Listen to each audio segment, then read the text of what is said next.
up, YouTube? As y'all see, it's your boy Q, and I'm back with another day in the life of a rep agent for United Airlines. I'm currently still working in San Francisco, but I'm actually transferring to Dulles, so soon y'all be seeing me make content from IED. But tonight, I'm gonna show y'all different from my other video. If you have not watched the video before this one, I will link it up below, so go check out that video and then come back to this one, or if it don't matter, you can watch this one first and then come back. But basically, on this one, I'm going to be on Widebody, so this is completely different from what y'all seen me do the first video. So that's why I was saying, go watch the first video and then come to this one. Because for the rest of my shift today, I'll be only on Widebodies, and that's a completely different process from what I showed y'all before. But I'm gonna try my best to make it very detailed this time, just because I've been noticing that people have questions, that people have concerns. So it actually made me happy that y'all watching it, it's stuff that y'all have questions about. So please, please, please, if it's anything that y'all see me do that you would like to know more about, just ask, and I'm willing to make a more detailed video about it. So stay tuned, and make sure you go ahead and hit the like and subscribe button, and let's just get into the rest of this video. Okay, y'all, so this is actually perfect to show y'all a bit of what I meant by Widebody. A Widebody is basically the biggest airplanes that come to the airport. So you don't load it like you load a regular plane, like you just see stack the bags. You actually, all the bags actually goes into a can, and this thing right here is this is the loader. This is how the cans get into the plane. So basically, this is what I'll be doing for the rest of my shift. But as you see, like all the way over there, those are like pilots of cargo that goes into the plane. It's not in the bags. So that right there is what the can look like that the bags is going. Even behind me right here, those are what the bags go in, and then that whole entire can goes into the bottom of the plane right here. So that's a little bit of the Widebody process. Actually, like this whole thing in overall, there's a whole thing that they did on narrow body plane. All right, y'all. So I ain't gonna cap. I don't know if United know that I'm trying to make a video tonight or what, but basically, this flight that's coming in is something you won't see that often, but you will see it sometimes. So this flight is coming completely empty. It's a ferry flight, so it's only the pilots on there. It's nobody else on there. It's no bags, it's no cargo, it's nothing. It's only the pilots. They basically just flying in an empty plane. So this process is not gonna be how a normal process would be, because we just gonna bring it in. We're gonna open the pits up, we're gonna open the doors up just to double check that there's nothing on the plane, and then that's it. That's all we're doing. So then if you ever see a ferry flight when you at the airport like this, that's what it is. It's nothing on there but the pilots. That's it.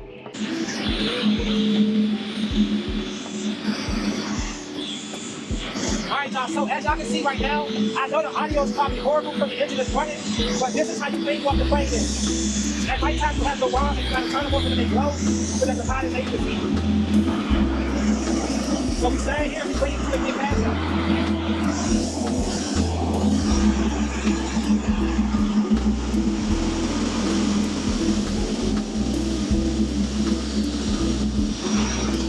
So right now, I'm spinning my wad to let the driver that's outside know that the engine is still running. So if they can drive past, they're gonna get jet blasted by the engine.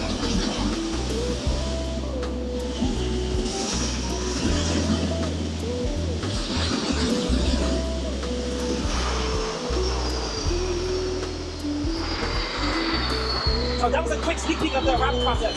I couldn't really show y'all because we wasn't, the dispatch wasn't here on time for us to prep. Like I told y'all, that was a ferry flight, so that flight is literally simple. You bring it in, you check and make sure that it's actually empty, and you're done.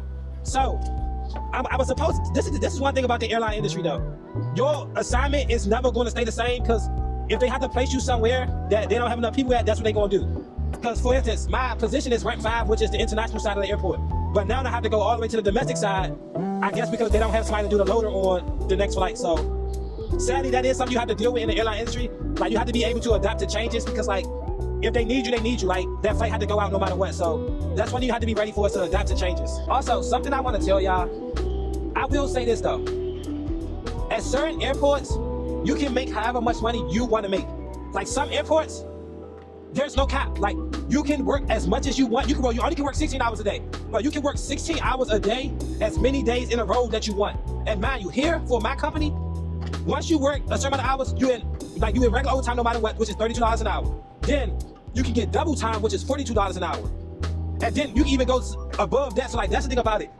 Working more, yes, like your pay really will just keep going up and up and up and up. And it's like, that's one thing that people don't understand about the airline industry. These planes have to go out no matter what. So like, they willing to pay you, because like, if this plane don't go out, they losing money. If this plane don't go out on time, they losing money. So it's like, this is a career that you can get into, and if you're willing to make the money is there. So like, that's one thing I want to tell you. Like, obviously, yes, you get the free benefits for you and your family, stuff like that. But money-wise, you actually can make a whole lot of money. You can make money that people go to college to get like degrees for, just to be able to make, and you can make that in the airline with just a regular high school degree.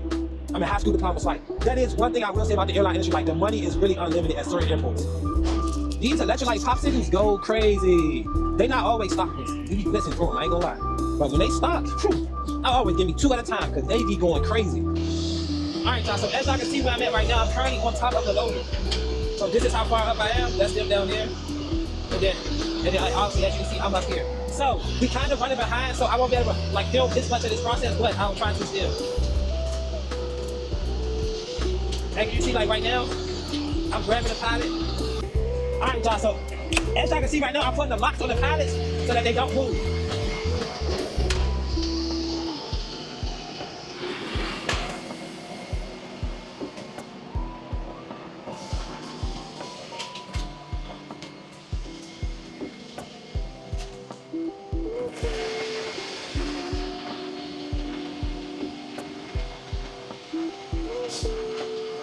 Alright, y'all, so right now I'm inside of the plane. Me, I'm doing cargo loading, so all of this is cargo. This how you know this is a bag, because if it was a bag, it would be in a silver can. But this is cargo, so that's why I will always be on the pilot. But for pilot and cargo, you have to lock each and every one because they're so heavy. So if it wasn't locked and it moved in the air, the plane could possibly fall out the air because the weight of the ship's so bad. So, alright, we got another pilot coming. I'm trying to get this content by any means.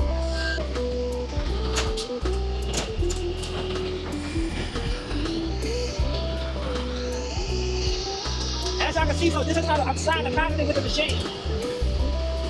Then once the pilot is in, I slide it over, and I let the cargo loader down.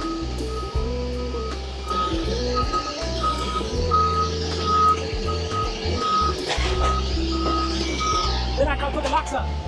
Like I said, after each pallet, you have to put the locks up. No matter what, you have to put the locks up.